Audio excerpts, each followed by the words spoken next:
শ্রেণীর ছাত্রছাত্রীরা, আজকে তোমাদের জন্য ইতিহাসের বেশ কিছু প্রশ্ন উত্তর নিয়ে আলোচনা করব প্রথম অধ্যায় থেকে। এর আগে দ্বিতীয় এবং তৃতীয় অধ্যায়ের ওপরে প্রশ্ন উত্তর নিয়ে আলোচনা করেছি। চাইলে তোমরা দেখে নিতে পারো, লিঙ্ক ডেসক্রিপশনে দেওয়া থাকবে। এছাড়া আমার চ্যানেলে গিয়ে তোমরা ক্লাস 7 হিস্ট্রি বলে যে প্লে লিস্টটা করা আছে সেখানেও তোমরা পেয়ে যাবে। ক্লাসটা দেখার আগে অবশ্যই বন্ধুর সাথে শেয়ার করো, একসাথে ক্লাসটা দেখো। চলো আজকের বেশ কিছু ছোট প্রশ্ন নিয়ে আলোচনা করব। প্রথম অধ্যায় থেকে এসএকিউ টাইপের প্রশ্ন। এই কটা প্রশ্ন করলেই তোমরা এর থেকে পরীক্ষায় কমন পেয়ে যাবে। ভালো করে প্রশ্ন কটা রেডি করো, আর এর থেকে তোমরা এমসিকিউ এবং এসএকিউ দু ধরনের প্রশ্নই পেয়ে যাবে, ঠিক আছে? প্রথম অধ্যায় থেকে কিন্তু কোনো বড় প্রশ্ন আসে না।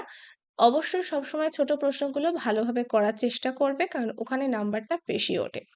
চলো শুরু করা যাক, অনেক কথা বললাম। প্রথম প্রশ্ন আছে, দেখো, লেখ কি? উত্তর হবে পাথর বা ধাতুর পাতে লেখাকে লেখো বা লেখ বলে, ঠিক আছে? এর থেকে আমরা কি জানতে পারি না, অনেক পুরোনো দিনের অনেক কথা জানা যায়। লেখ আবার অনেক ধরনের হয়, যেমন তাম্রলেখ, শিলালেখ। তামার পাতে যখন লেখা হচ্ছে সেটাকে তাম্রলেখ বলা হচ্ছে। দেখো, তামার পাতে লেখাকে ড্যাশ বলা হয়, তাম্রলেখ। শিলালেখ কি? না, পাথরের উপরে লেখাকে শিলালেখ বলা হয়। কাগজের উপরে লেখাগুলিকে লিখিত উপাদান বলা হয়। এটা খুব ইম্পর্টেন্ট প্রশ্ন। এই প্রশ্নগুলো খুব ইম্পর্টেন্ট। শিলালেখ, তাম্রলেখ এগুলো খুব ইম্পর্টেন্ট প্রশ্ন। ইন্ডিয়া নামটি প্রথম কে ব্যবহার করেন? প্রশ্নটা পরীক্ষায় আসে, ভালোভাবে দেখবে। উত্তর হচ্ছে গ্রিক ঐতিহাসিক হেরোডোটাস।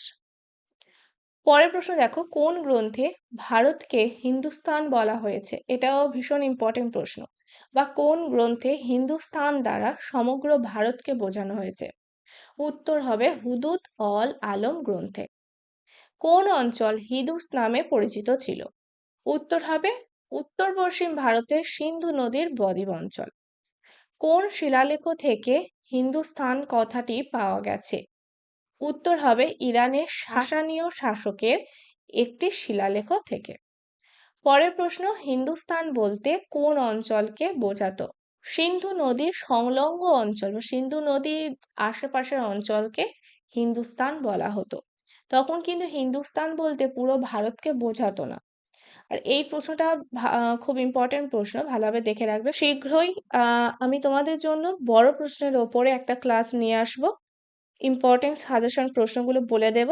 তার জন্য কিন্তু চ্যানেলটাকে সাবস্ক্রাইব করে অল বাটনটি অন করে রাখতে হবে, নয়তো কিন্তু তোমরা ক্লাসগুলো পাবে না। পরের প্রশ্ন দেখো, ইরান ও গ্রিক দেশের লোকেরা সিন্ধু অঞ্চলকে কি বলতো? ইরানীয়রা বলতো হিদুস, গ্রিকরা ইন্দোস। এই ইন্দোস থেকে আস্তে আস্তে পরিবর্তন হতে হতে ইন্ডিয়া নামটা এসেছে, ঠিক আছে? আসলে ইরানীয়রা মানে ইরানের লোকেরা এই সিন্ধু স কে উচ্চারণ করতে পারতো না, ঠিক আছে? স কে ওরা হ উচ্চারণ করতো। তো সিন্ধুকে ওরা হিদুস বলতো। গ্রিকরাও স উচ্চারণ করতে পারতো না, স এর জায়গায় স কে ই বলতো, ঠিক আছে? তাই সিন্ধু থেকে ইন্দোস এসেছে। স কে হর্ষ বা ই উচ্চারণ করতো। তার থেকে পরবর্তীকালে নাম এসেছে ইন্ডিয়া। নেক্সট দেখো, কোন মুঘল সম্রাট তাজমহল বানিয়েছিলেন? খুব ইম্পর্টেন্ট একটা প্রশ্ন এবং আশা করি তোমরা সবাই জানো, মুঘল সম্রাট শাহজাহান। নেক্সট, কাদের হাত ধরে এদেশে আলু খাওয়ার প্রচলন এসেছে? আচ্ছা, এই কোনটা কেটে দাও, সেটা হচ্ছে পর্তুগিজ। পর্তুগিজদের মাধ্যমে আমাদের দেশে এই আলু এসেছে এবং আমাদের বাঙালি খাবারে সেটা যুক্ত হয়েছে, যেটা আজকের দিনে সেটা ছাড়া মানে আলু সমস্ত রান্নাতেই ব্যবহার হয়। আগে কিন্তু আমাদের দেশে আলু চাষ হতো না।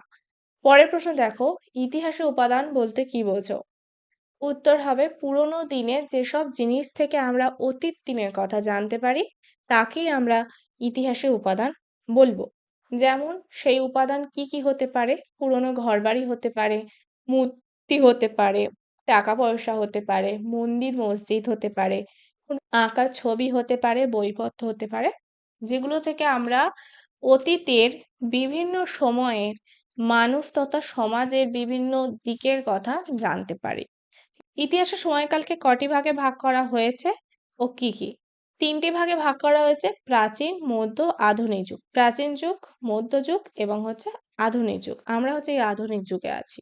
পরের প্রশ্ন দেখো, প্রশ্ন দিতে পারে যে ইতিহাসের দুটি উপাদানের নাম লেখো। উত্তর হবে স্থাপত্য ভাস্কর্য বা পুরানো মূর্তি বা লেখ। এই যে এতগুলো উপাদানের নাম বললাম, কথা বললাম, এখান থেকে তোমরা যে কোনো দুটো তিনটে লিখে দেবে, যে কটা চাইবে। পরের প্রশ্ন দেখো, যারা ইতিহাস রচনা করেন তাদের কি বলা হয়? উত্তর হবে ঐতিহাসিক। যারা ইতিহাস রচনা করছেন, লিখছেন, তাদেরকে বলা হয় ঐতিহাসিক। ঠিক, এই ছিল তোমাদের জন্য তো এই 17টা প্রশ্ন ছিল আজকে ক্লাসে। তোমরা এগুলো ভালো করে করো এবং ভিডিওটা যদি হেল্পফুল মনে হয় অবশ্যই একটা লাইক করো এবং বন্ধুদের সাথে শেয়ার করে দিও।